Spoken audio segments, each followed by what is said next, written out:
When I first came across this method, I'd been a professional drummer for many years, but I thought that piano was an impossible dream until someone shared with me a way to easily memorise chords which utterly transformed my life. This video is a two-parter that's for complete piano beginners to get playing the songs that they want almost straight away, like I did when I discovered this. You'll be playing by ear rather than using notation or traditional methods. I've since, over the years, developed this method and used it to teach nearly 20,000 people how to play this way, often with amazing results. This particular short course is about 25 minutes and I'm uploading it in two parts, so you're going to need to watch both. In part one of this short video course, I'll show you how to memorise the names of the notes and how to play your first chord. How to always remember that as well. And in part two, I'll cover how to memorise your essential 14 happy and sad, major and minor chords, with which you will then be able to play thousands of songs. Ready? P.S. If you want to actually memorise these chords, you can't skip ahead. You need to watch both all the way through. You ready? A keyboard can look really complicated and very intimidating, but if we break it down into manageable chunks, it's really not very complicated at all. The first thing we need to do is to learn what the names of the white notes are. What I found when I'm teaching people is that patterns and images are amazing tools to get information into our brains. Our brains are constantly seeking to make sense of patterns. So we're going to use patterns alongside memorable shapes and images throughout this course. And that's going to make your learning journey easier and more simple. I'm going to avoid abstract theory or complex music theory terms at all times because, let's be honest, they often seem to do a really good job of sucking the joy out of learning an instrument, and that's what I'm interested in. This is supposed to be fun. So we're going to start with learning the names of the white notes, because that's the key to unlocking lots of stuff. Don't worry, we'll learn the names of the black notes as well, but in a later video. For now, what we're going to do is we're just going to look at the way the black notes are laid out. We're going to use their shapes as a prop to help us remember the names of the white notes. Let me show you how this is going to work, okay? Let's look at our first pattern. Here we go. Can you recognise this pattern? 2 black notes, 3 black notes, 2 black notes, 3 black notes, 2, 3, 2, 3. You can see that it goes all the way along the piano, repeating over and over again. Now, I don't know what you've got in front of you to play on. It might be a piano or a keyboard like this, or maybe a phone or a tablet, I don't know. All of these are fantastic and they will all have the exact same pattern. 2, 3, 2, 3, 2, 3 of black notes. Okay, now what I want you to do is to focus in for a moment on a set of 3 black notes, okay? Doesn't matter which ones, could be these or these or these, not important, just a set of black notes. Focus in. Is there any shape that springs to mind when you see these 3 black notes together like this? What pops into your brain? When I look at it, I can see the shape of a letter M. Okay, that's what works for me. Now, let's think of a memorable image. That might be a McDonald's Golden Arches logo, or maybe the M from the Monster Energy drink. Huh? Those are things that spring to mind. You might see something else, and that's fantastic.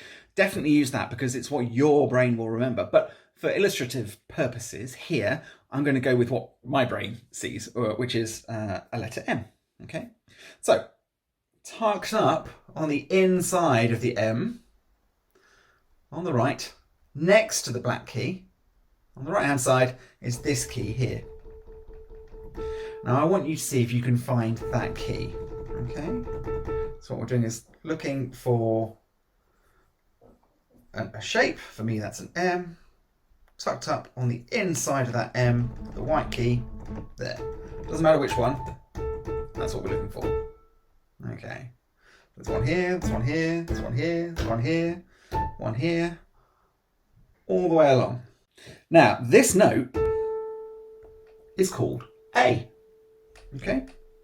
It's going to be our anchor. Can you see what I did? Okay, let's go with that image. Anchor. This is our anchor. Okay? We're going to use this to work out the names of all the other white notes. Now, you might have had some experience of someone teaching you music or piano. You might have done stuff at school or private lessons. And people often, when they're teaching the piano, they tend to start, especially if they're teaching in a more Western classical tradition, they always seem to start by teaching you the first note as being C. I can never work out why, and I always found it really confusing. And I think it's because it's in the middle of the piano that they do that. But for me, it makes far more sense to start with A. Because, well, most of us, I hope, know our alphabet and where it starts and what comes next. That's a clue, by the way. Side note, this isn't a criticism of Western classical playing or teaching, by the way. But that's a very different thing to what I'm trying to achieve with you here. We're just here to have fun, learn how to play some songs. I want you to take a very, very deep breath. I'm about to ask you a deeply searching intellectual question that's going to require all of your concentration. Are you ready? Looking at A, our anchor, here, if this is A, what might this note be? B. Yes, B. It's B, exactly, because we know our alphabet. And next to B is C, and after C is D, and then E, F, G, and then look where we get back to. We get back to A. So what's really interesting about this is, although the entire keyboard looks really complicated when we look at it as a whole, in fact, we only need to learn this much.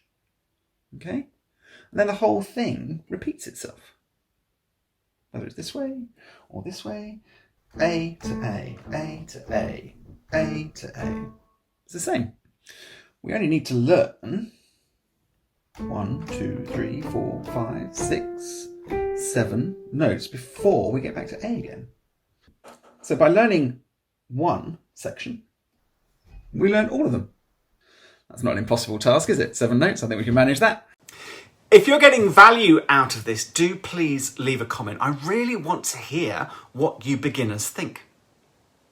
If you want to have a handy downloadable PDF guide that references all of this, there is a link to one in the description. We know where A is. Now what? How do we build on that and on what we've learned so far? Well, I'm going to show you how to use what we've learned to help us make a chord. But some of you might be asking, what's a chord, Simon? At its very, very simplest, a chord is nothing more than a bunch of notes that sound nice together. That's it. No more complicated than that. Normally, to start with, there are just 3 notes in a chord. I'll show you how to add more notes to a chord later. But for now, 3, trust me, is plenty. Chords are what we use to build songs. They're the fundamental building blocks that make up the vast majority of songs that you hear on YouTube, Spotify, your radio, CD player, tape player, record player, 8-track tape player, gramophone. I'm trying to cater for all audiences here. Point is, this is the focus of this course, teaching you how to play chords. They're the shortcut to being able to play songs that you want to. So you can go and find the information after this course to work out what the chords are you need, and you'll be able to play all those songs that you really want to be able to play. Knowing what the names of the notes are is incredibly useful for this because, remember this because I'm going to test you on it in a minute, chords get their names from the first note they start on, okay? Having told you that, I've got another deeply stretching, intellectual, challenging question for you. Okay, you ready? What might the first note of a C chord be? The clue is almost definitely in the name.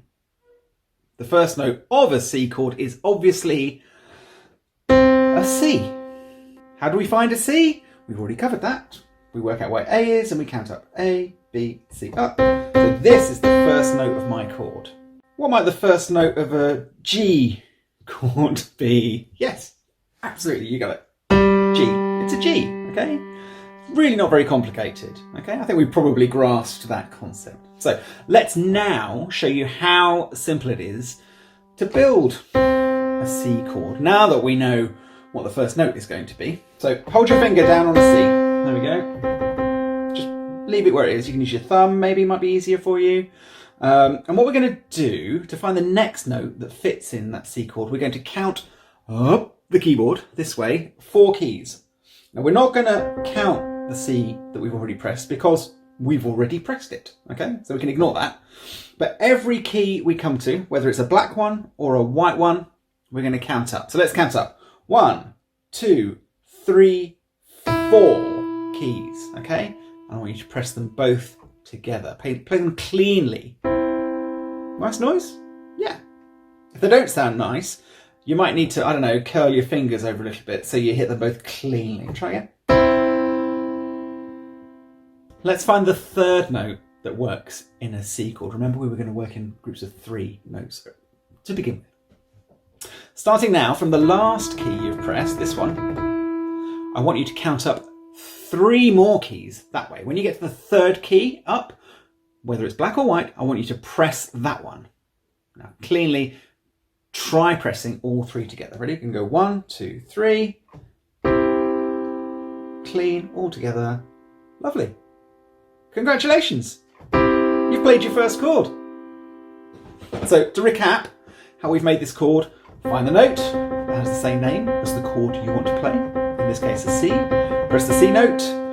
Count up 4, but don't include this note because you've already pressed it. 1, 2, 3, 4. And then count up 3. 1, 2, 3. There you have your chord.